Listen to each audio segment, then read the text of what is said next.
Hi, your heart's desires, next exit. The billboard on the side of the lonely, mostly deserted highway shocked Philip. He had driven the stretch several times before and never noticed it. "Did you see that sign?" he exclaimed. In the passenger seat next to him, Melissa was also surprised. Antiquing was her passion, but Philip normally groaned when she dragged him along. The billboard they had just passed had boasted of the world's largest antique store at the next exit, though, and he seemed thrilled. "You want to stop at the antique shop for me?" she asked, smiling. "Aw." Philip frowned. No, there was a billboard saying the world's largest VHS store was coming up. Philip was a total nerd about VHS and had a collection of his own at home. Seeing an advertisement for a store full of them in 2021 was something out of a dream. He hadn't seen anything about antiques though. "Well, there must have been two billboards," Melissa began, "because I saw one for the world's largest antique shop." Philip glanced in the rearview mirror. In it, he could only see the one sign. "Okay, I think we understand the title here now." Surely he was just missing the second one. "So we're totally stopping, right?"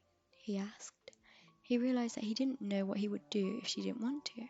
He didn't just want to stop. Strangely, it felt like he needed to.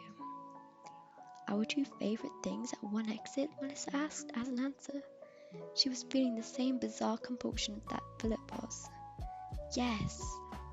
Philip flipped on the car's blinker and they exited the highway.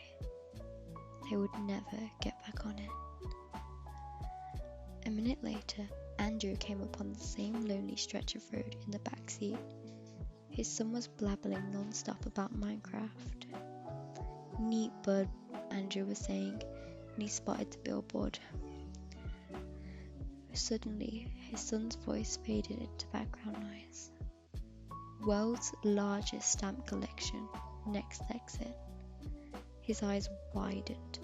The world's largest stamp collection on this random-ass stretch of highway? Andrew was a passionate stamp collector.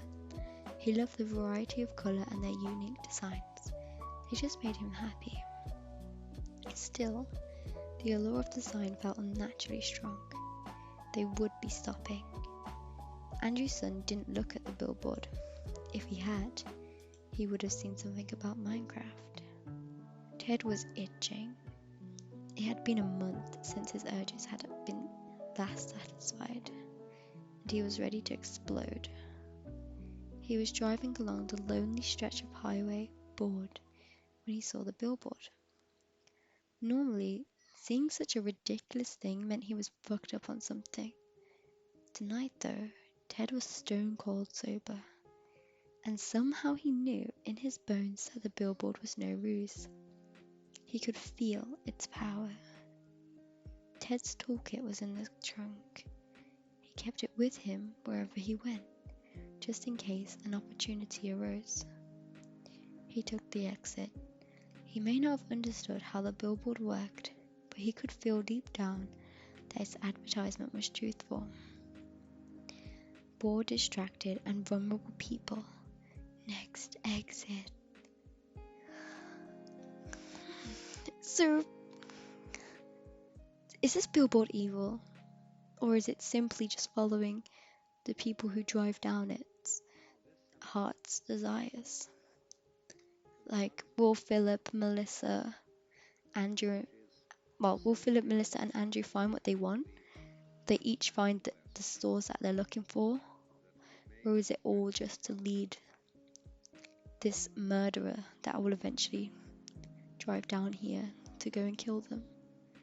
Like, who is the billboard working for? Is it working to collect people for a murderer to go and attack?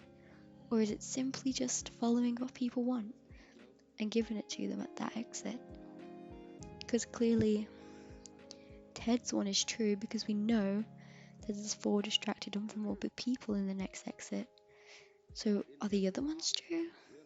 Is there a stamp store Is there a VHS store? Is there an antique store? We don't know. It's very interesting and it can be taken in a lot of ways. Well, thank you for letting me read that, and join us back for another video where we review more short scary stories that will indeed be very intelligent and interesting. Goodbye.